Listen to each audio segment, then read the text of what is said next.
I'm Andrew Bernard, and you're listening to East StoryCast, histories of trauma and emergency surgery told by the people who are there.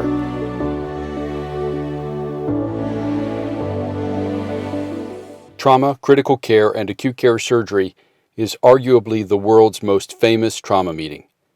Most people know it as the Mattox Meeting, or simply Mattox. You call it a course. The meeting is held every spring in Las Vegas. 2018 will be its 51st year. Tell us how the meeting started and how you make it so successful. In the mid-1960s, conferences around the country were developing. The American College of Surgeons had its annual convention and Congress.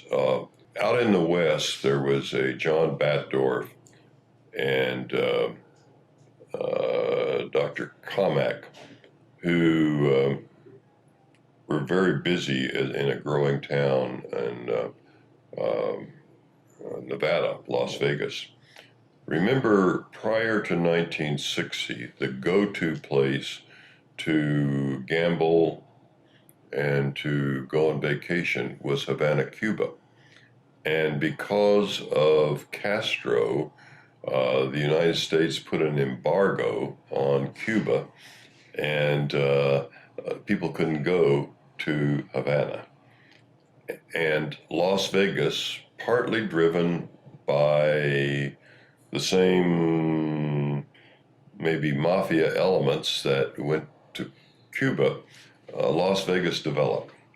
And it had more people than it had surgeons. So these surgeons I mentioned didn't have time to go to Chicago. So they said, we're going to put on some courses of our own. EMS was just beginning, and ambulance services were beginning. Trauma was really not a discipline.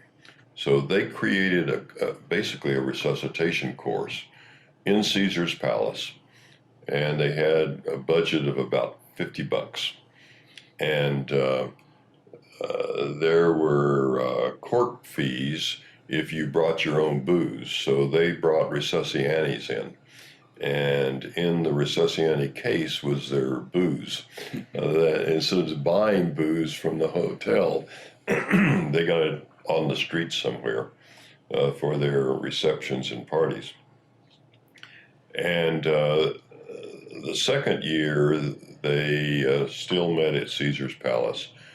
Caesar's Palace had just opened. And for several years, Batdorf was a director, followed by Cuth Owens, who was followed by Hank Cleveland. And they ran that course for those three different people for about 23, 25 years, in which time I inherited running the course. I was a faculty for maybe 10 or 15 years before that, and we had about 200 people come to that course from around the country. And then Hank Cleveland said, can you run this course? I said, yeah, sure. And it was my objective to drive that up to have 800 or 1,000 people. And the course was interesting because always clinically oriented. It was in Las Vegas where people who go to Las Vegas attend courses because they go there for a simulance of reality. If you think about Las Vegas, the casino is unreal. There's no windows. You can't see the doors. There's no clocks. You don't play with real money. The people don't look real. The shows aren't real. It's an adult Disneyland. So they retreat to a conference room to try to find reality. So I said, I've got to make this fun. I've got to make it where my best advertisement is word of mouth. And I've got to give people the new cutting edge stuff that will help them tomorrow on management of a patient. Simple formula. But if you go to most conferences, you have to go through a lot of theory, a lot of sometimes talks you really don't enjoy. So I was wanting to make this course one that people enjoyed, but it would help them. And they'd come back year after year to find out what's new. What one lesson can I learn that is going to help me? And every year I get letters within the week because of what I learned there. Now, it isn't my course. I merely assemble the orchestra, the team that plays their piece and talks about their position, their knowledge. And when they get out of line, I'll discipline. Don't go over time. Don't put too much on a slide.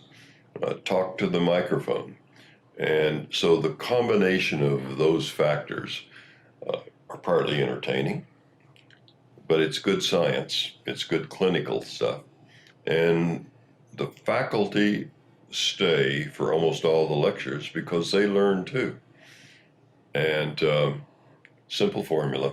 Dr. Mattox, thank you for joining us and for all you've contributed to our great profession.